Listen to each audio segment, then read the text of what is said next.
Yang jelas, ya apapun kualitas orang, kalau memang dia mau belajar, dia mau mendengar, dan terbuka kepada orang lain, itu juga akan membentuk kualitasnya, saya pikir. Lapangan akan membentuk kualitas dia, saya pikir. Disitulah fungsinya sebenarnya orang hukum harus terlibat dalam setiap seleksi. Kenapa? Karena pernah ada kejadian narapidana masuk jadi pemenang. Sebelum lanjut nonton video ini, jangan lupa tekan tombol subscribe, nyalain loncengnya, like, dan share ke teman-teman kalian.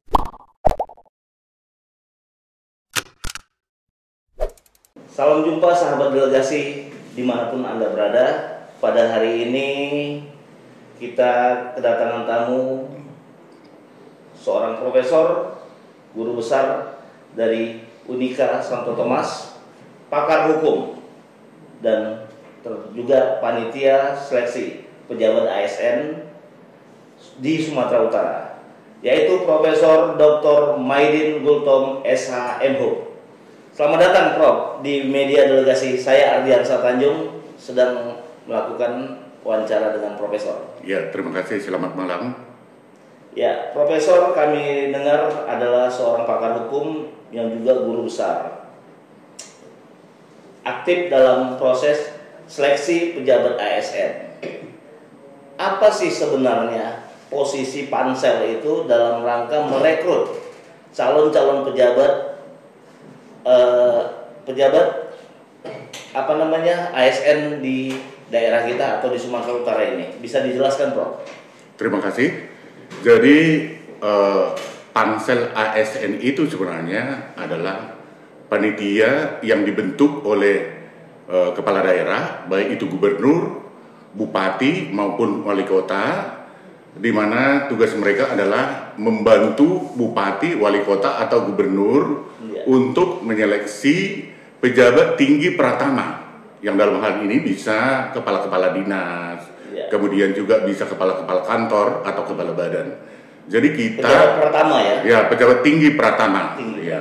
Itu yang, jadi kita, posisi kita adalah membantu merekrut orang-orang yang berkualitas, di mana pada prinsipnya mereka-mereka ini nanti yang the right man in the right place, itu yang jadi pemikiran kita, bagaimana supaya pemerintahan itu memang berkualitas dan mereka ini nanti bisa melayani masyarakat ya secara benar, bebas KKN, kolusi, korupsi maupun nepotisme. Jadi kita membantu gitu. Membantu pemerintah daerah ya, pejabat pemerintah daerah dalam ini bupati, wali kota dan gubernur. Ya. Sesuai dengan surat keputusan yang mereka tetapkan ya, panselnya. Dalam hal ini bupati atau gubernur atau wali kota itu akan membuat keputusan tentang panitia seleksi pejabat tinggi pratama. Jadi biasanya pansel ini terdiri dari berbagai keilmuan. Sesuai dengan pejabat tinggi pratama yang akan kita seleksi. Jadi biasanya itu ahli hukum selalu ikut gitu ya. Kemudian kalau kita umpamanya mau menyeleksi umpamanya seperti sekda, sekretaris daerah, ya pasti harus ada ahli di bidang pemerintahan. Ya, selama ini itu selalu kita kerjasama. Ada juga ahli ekonomi, ada juga ahli lingkungan itu atau teknik lingkungan. Jumlah pansel suatu daerah jumlahnya sama atau beda-beda? Berbeda-beda. Tapi selama ini beberapa kali saya pansel itu hanya 5 orang anggotanya. Pansel itu ada ketua, lalu ada sekretaris, lalu selainnya anggota. Kemudian tugas pansel tadi berapa lama diberi kewenangan oleh bupati? Apakah pansel ini yang akan mengumumkan pendaftarannya atau memang sudah ada ketentuan dari kabupaten, kota atau provinsinya? Jadi sebenarnya pansel ini kan tugasnya sampai ada 3 terbaik dari beberapa pelamar. Jadi pasti ada sekretariat, di mana sekretariat ini nanti akan membuka pendaftaran. Ya, siapa-siapa yang melamar di posisi-posisi tertentu, kan gitu ya. Umpamanya minimal 5 untuk posisi gadis pertanian umpamanya, atau gadis perikanan atau yang lain, kan gitu, atau kepala kantor tertentu. Nah, jadi, yang diseleksi itu apakah hanya pejabat di kabupaten tersebut atau terbuka untuk seluruh daerah provinsi. Jadi sebenarnya ada dua. Nah, sifatnya terbuka. Yang terbuka itu bisa dari daerah lain melamar di situ. Tapi bisa juga sifatnya tertutup yang hanya diikuti oleh calon-calon yang ada di daerah dari kabupaten tersebut. Ya. Kemudian Pak Profesor, bagaimana sistem seleksi yang dilakukan oleh Pansel dalam rangka merekrut calon-calon ASN tadi, pejabat ASN Pratama tadi? Jadi prosedurnya seperti ini. Setelah ada pendaftaran, ya dibuka pendaftaran sampai rentang waktu tertentu. Lalu setelah itu akan dilakukan asesmen. Jadi asesmen ini untuk menilai bagaimana psikologi, tes psikologi dan sebagainya. Habis itu nanti baru Pansel akan turun untuk memberikan penilaian terhadap program-program yang diajukan oleh calon-calon tersebut, calon-calon pejabat tinggi Pratama tersebut. Jadi kita akan seleksi, kita akan sistemnya, kita beri nanti kesempatan untuk menyajikan, lalu kita akan mempertanyakan bagaimana program-program itu bisa dilaksanakan di daerah. Materi tersebut. apa saja yang disampaikan oleh Pansel pada waktu melakukan seleksi, Pak? Jadi materi yang disampaikan adalah program-program yang sesuai dengan pejabat tinggi Pratama yang dilamar. Kalau dia umpamanya bidang pendidikan, dinas pendidikan, ya itu harus kita lihat programnya, bagaimana mengembangkan pendidikan di daerah itu. Tapi dia tak mungkin akan membuat program kalau tidak tahu data di daerah itu, kan gitu ya. Jadi dia harus menguasai dulu apa kekurangan-kekurangan. Ya, apa kelebihan-kelebihan? Kelebihan itu kan tetap dipertahankan, kekurangan harus diperbaiki. Disitulah masuk programnya. Ya mungkin ada program yang lebih hebat, ya, bagaimana mengembangkan sistem pendidikan di daerah tersebut. Jadi saya pikir sesuai dengan pejabat tinggi Pratama bidang yang dia geluti, yang dia lamar, itulah yang menjadi program-programnya, kan gitu. Apakah setiap pelamar tadi juga mempunyai konsep ataupun visi misi dalam paparannya kepada Pansel gitu, Pak? Jadi kalau berkaitan dengan visi misi, saya pikir itu tidak lepas dari visi misi bupati atau kepala daerah, ya bupati, gubernur atau wali kota. Jadi saya pikir program ini bagaimana mengembangkan. Jadi kita sebenarnya melakukan pengembangan ini kan pembangunan. Tak mungkin kita buat pembangunan kalau tak ada data, kan gitu. Jadi kita harus menguasai data. Ya jangan umpamanya kita buat di Samosir ini, umpamanya dinas pertanian kita berdayakan gandum kan gitu ya. Kan? Ya mana mungkin di Samosir itu gandum kan gitu ya. Kan? Tapi kalau kita lihat umpamanya di Samosir ada pisang khusus kan gitu ya, itu mau dikembangkan atau bawang atau cabai kan gitu. Ya hasang katanya bilang kacang kan gitu ya kan. Di mana daerah-daerah tertentu. Jadi itu harus didata ya. Jadi tidak lepas juga dari data atau mungkin juga berkaitan dengan tata ruang wilayah, peruntukan lahan kan gitu. Ya. Jadi terkait dengan calon ASN yang akan mengikuti seleksi tingkat pejabat tinggi Pratama tadi, apakah mereka yang berada di dinas pendidikan bisa nggak dia mendaftar sebagai calon kepala dinas Kesbang atau kepala dinas apa? Padahal mereka seorang guru gitu, ASN guru gitu, bisa nggak? Jadi sebenarnya gini, jadi kita atau punya kriteria Pak? Ada kriteria-kriteria tertentu termasuk golongan kan gitu ya kan. Jadi pengalaman selama ini di daerah-daerah yang baru pemekaran itu kan yang punya golongan tinggi itu karena baru dibentuk pemerintahannya itu kan banyak yang tidak memenuhi syarat kan gitu ya. Akhirnya yang banyak melamar itu begu. Tahu begu Pak? Itu bekas guru kan gitu ya kan. Ya, jadi saya pikir ya yang namanya pimpinan sebenarnya kita usahakan untuk pejabat itu, kadis itu atau kepala kantor atau kepala badan itu adalah orang-orang memang the right man in the right place. Yang memang betul-betul menguasai di bidangnya kan gitu. Kalau kalian terpaksa nggak ada yang melamar, ya apa boleh buat? Saya pikir ya guru itu kan sama dengan dokter umum, semua tahu kan gitu ya. Kan saya pikir kan gitu ya kan. Jadi yang jelas ya apapun kualitas orang kalau memang dia mau belajar, dia mau mendengar dan terbuka kepada orang lain itu juga akan membentuk kualitasnya. Saya pikir lapangan akan membentuk kualitas dia. Saya pikir.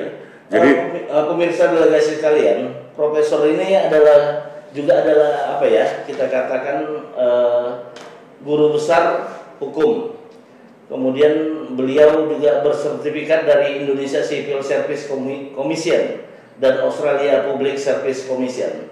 Ini terkait dengan proses seleksi pejabat ASN tadi. Sertifikat ini yang digunakan untuk menjadi panitia seleksi tadi, Pak? Atau memang seperti karena jabatan guru besar gitu? Jadi sebenarnya ya tidak, kalau di Sumatera Utara saya pikir nggak sampai 20 orang yang punya sertifikat itu, kan gitu ya. Jadi saya pikir ya kalau ada yang punya sertifikat itu kan diakui oleh pusat. Oh iya. KASN itu mereka yang keluarkan. Dan saya pikir kalau dicantumkan sebagai panitia menjadi pertimbangan bagi mereka. Iya. Dan mereka akan lebih mempercayai hasil dari seleksi. Iya. Kan gitu. Karena ada orang-orang mereka kan gitu. Jadi kita sebenarnya termasuk juga perpanjangan tangan dari KASN dari pusat gitu. Iya. Jadi panitia sebenarnya bukan saja yang punya sertifikat. Tapi kalau ada yang punya sertifikat, kenapa tidak? Di Sumatera Utara kan banyak gitu. Memang belum sampai 20 orang. Dan saya pikir itu berbagai keilmuan, kan gitu, berbagai keilmuan. Dan yang ikut peserta di situ hanya beberapa, biasanya dari BKD yang banyak itu, yang jadi peserta kemarin. Ada beberapa angkatan. Dan kebetulan saya terpilih salah satu ya sebagai guru besar itu ikut melakukan mengikuti penataran pada saat itu dan kita dapat sertifikat. Jadi walaupun tak punya sertifikat sebenarnya itu bisa disandingkan dengan mereka yang punya sertifikat. Yang penting mereka itu punya keahlian di bidang tertentu yang dibutuhkan untuk menseleksi gitu. Sesuai dengan keputusan bupati dan yang memberikan referensi ya. Iya.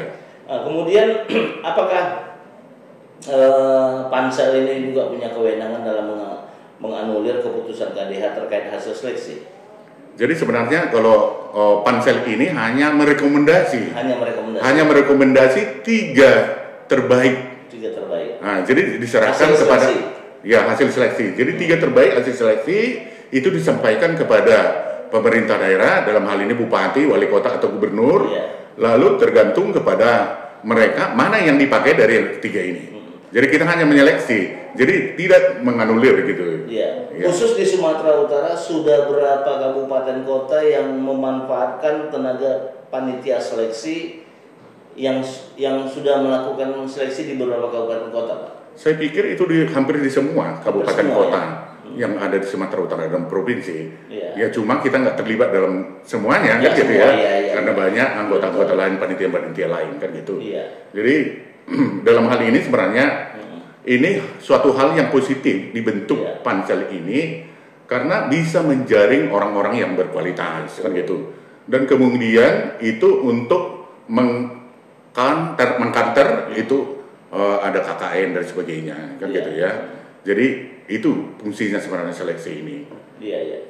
Kemudian apakah pansel bisa memberikan merekomendasikan kepada KDH untuk membatalkan keputusan terkait dengan isu adanya dugaan plagiator terhadap ASN atau pejabat tinggi Pratama yang terlantik?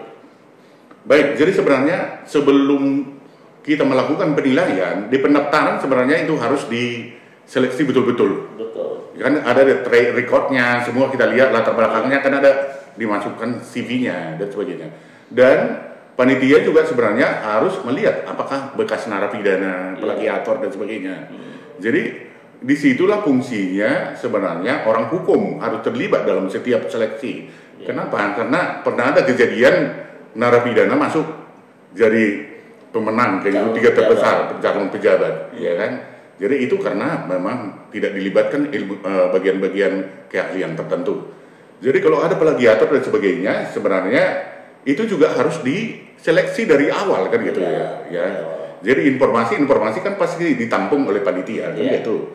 Dan itu nanti jadi bahan pertimbangan apakah ditolak atau bagaimana kan gitu. Apakah bekas narapidana atau narapidana plagiator, tapi khusus mengenai plagiator saya pikir ya. Jadi kalau kita lihat keputusan dari Menteri Pendidikan kan gitu ya, yang kejadian di USU, kan itu dibatalkan surat keputusan dari rektor. Alasan dari menteri bahwa di dunia itu belum ada kesepakatan yang menyatakan auto plagiator itu suatu tindak pidana atau suatu hal yang sangat momok, yang sangat tidak dibenarkan kan gitu. Jadi ini tulisan saya sendiri, saya bikin lagi di tulisan lain, di jurnal lain, saya pikir itu yang kita sendiri, kecuali kalau punya orang. Kalau punya orang kita sadur, kita ambil menjadi tulisan kita, karya ilmiah kita, saya pikir itu memang harus ada tindakan kan. Ya tindakan hukum belum ada, tapi moral kan gitu. Ya sering terjadi sebenarnya hasil penelitian orang, hasil penelitiannya itu sebenarnya harus dipublikasi. Salah satu publikasinya adalah dengan jurnal. Hasil penelitian itu biar bisa orang tahu kan harus di jurnal hasil penelitian. Itu yang disebut auto. Padahal sebenarnya beda kan gitu. Yang satu hasil penelitian, satu dalam bentuk jurnal. Dan saya pikir ada juga orang seperti itu terhambat profesor dan sebagainya karena auto plagiat ini. Jadi kalau ada hal-hal seperti itu yang calon kepala dinas, pejabat tinggi Pratama, itu saya pikir bisa juga menjadi pertimbangan kan gitu. Tapi tidak hal yang sangat membahayakan saya pikir. Karena kejadian kemarin itu ya dibatalkan oleh menteri kan. Ya itu saya pikir. Jadi sekarang ini Prof, itu berkembang isu di pemerintahan Provinsi Sumatera Utara ada pejabat eselon 2 yang diduga plagiator. Oh, jadi diambil program orang kan gitu ya. Saya pikir kalau diambil itu bisa diambil tapi sumbernya harus jelas. Nah, itu nggak plagiat kan gitu. Jangan kita katakan bahwa ini hasil pemikiran kita, tapi hasil pemikiran orang kan. Itu plagiat. Jadi saya pikir tak salah meniru kan gitu punya orang, tapi itu harus jelas sumbernya kan gitu. Amati, lihat, dalami, tiru bisa dalam hal ini. Kalau memang hal itu bagus diterapkan kan, saya pikir ya karena teknologi ini apalagi iptek ini kan yang menguasai orang Barat kan gitu. Ya Indonesia itu termasuk yang meniru mereka, saya pikir nggak dikatakan kita sebagai plagiat kan gitu. Tapi kalau tulisan memang ya bisa kita, ya saya mengacu kepada tulisan ini, program ini yang nggak salah saya pikir. Dan itu untuk kebaikan di daerah itu kenapa tidak kita lakukan kan gitu saya pikir. Oke Prof.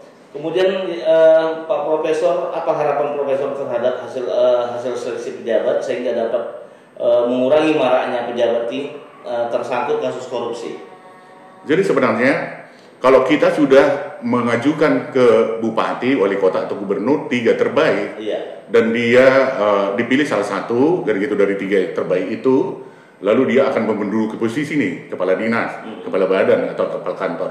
Jadi sebenarnya di dalam melakukan tugas-tugasnya, terutama berkaitan dengan keputusan-keputusan strategis, itu sebenarnya harus dikonsultasikan dengan pihak-pihak terkait. Yang dalam hal ini, ya dengan kejaksaan bisa. Jadi di kejaksaan itu kan ada bagian datun, perdata dan tata usaha negara. Tata usaha negara itu kan berkaitan dengan penyelenggaraan negara. Itu bisa dikonsultasikan kepada mereka. Bila perlu mereka terlibat dalam segala program-program. Dilibatkan kan gitu. Apakah ini sesuai hukum atau tidak kan gitu. Artinya perangkat hukum tadi, aparatur hukum dilibatkan dalam setiap program-program mereka. Jadi supaya tidak salah langkah kan gitu ya kan. Jadi saya pikir ini sudah dilakukan di beberapa daerah. Dan pemerintah daerahnya itu bersih dari korupsi. Jadi waktu itu bansos kan, baru-baru ini yang terjadi. Ada bansos, menterinya kena, tetapi mereka itu di daerah mereka selalu konsultasi dengan aparat hukum. Mereka bersih, nggak ada apa-apa. Dan mengucapkan terima kasih kepada datun, bagian datun di daerah tersebut. Jadi saya pikir kita sebagai aparatur pemerintahan daerah, kadis-kadis itu, kepala kantor atau kepala badan, itu jangan alergi untuk berkonsultasi dengan aparat penegak hukum. Dan ini kalau ada koordinasi kan kita saling memberi informasi mana yang benar, mana yang tidak benar. Saling kan menjaga dan melaksanakan fungsi pengawasan. Pengawasan kan gitu ya. Ya memang pemerintahan lebih baik lagi. Nah, di pemerintahan ada juga inspektorat dan sebagainya kan gitu. Jangan takut diawasi gitu. Nah, ya, jadi kita harus terbuka kan gitu ya kan. Jadi biasanya kalau orang terbuka dalam sistem pemerintahan itu, keterbukaan itu akan menjauhkan tindakan-tindakan yang sifatnya koruptif, saya pikir. Oke, Pak Profesor Maiden Gultom, sebelum kita tutup acara ini, kita minta closing statement harapan-harapan Bapak terhadap para aparat sipil negara, calon pejabat tinggi Pratama apa yang perlu disampaikan kepada sehingga masyarakat tahu tugas dan fungsi daripada panitia seleksi nantinya?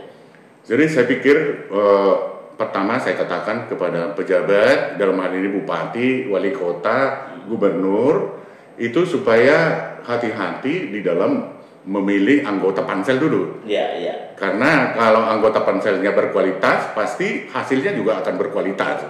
Mereka akan bisa memprediksi, bisa mengetahui apakah program, apakah orang ini memang cocok di bagian-bagian tertentu yang dilamar oleh calon-calon pejabat itu, kan gitu ya.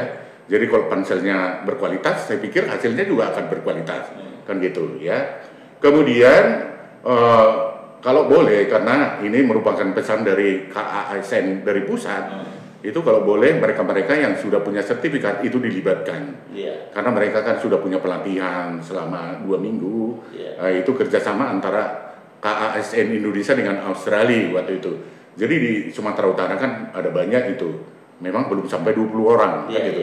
Mereka ini maunya harus dilibatkan, karena mereka udah tahu bagaimana sistemnya, apa akibatnya kalau keputusan-keputusan seperti itu yang diambil oleh pansel, kan gitu.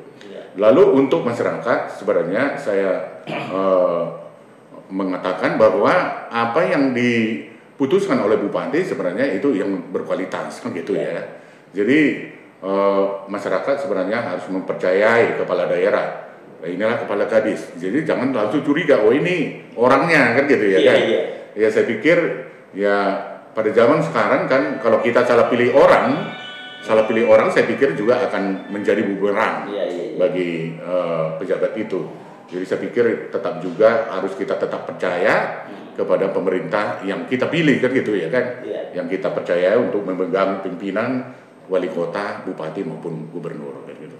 Oke, sahabat delegasi sekalian, kita sudah selesai bincang-bincang santai kita mengungkap berbagai permasalahan terkait dengan panitia seleksi aparat sipil negara dengan Profesor Dr. Maidin Gultom SHM Hum. Semoga bermanfaat materi yang kita sampaikan. Kami dari delegasi mengucapkan terima kasih kepada Profesor. Saya Ardian Sartanjung mengucapkan salam delegasi. Terima kasih. Selamat malam. Selamat malam, Pak.